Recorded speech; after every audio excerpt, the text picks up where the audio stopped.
Conocer el rol ante el resto es otro de los grandes retos a la hora de gestionar el conflicto. Algo completamente necesario y que muchas veces no se para a pensar el líder.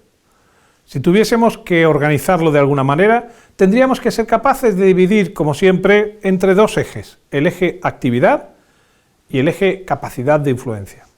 Y aquí vas a encontrar protagonistas que te son tremendamente conocidos. El promotor activo, una persona muy activa y con una gran capacidad de influencia.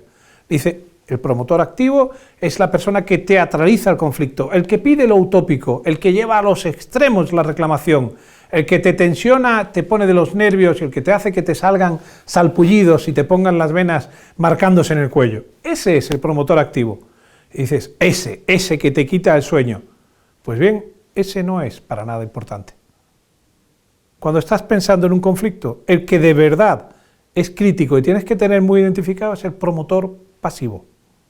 El promotor pasivo es la persona que, independientemente de lo que diga el activo, tiene criterio, tiene cabeza. El que funciona como una red neuronal dentro de cada una de las personas de la organización, como un conector que permite que las células tengan un criterio compartido.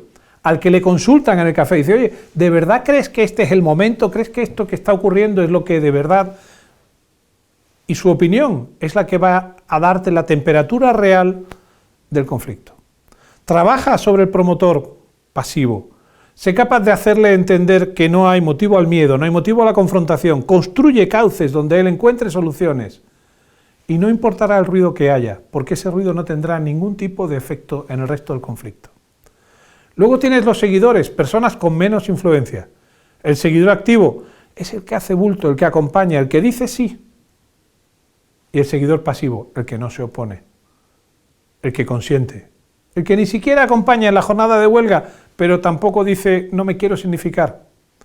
Identifica muy claro los roles y decide y ten presente que no debes de tener ningún conflicto sin que haya alguna vía, formal o informal, con tus promotores pasivos.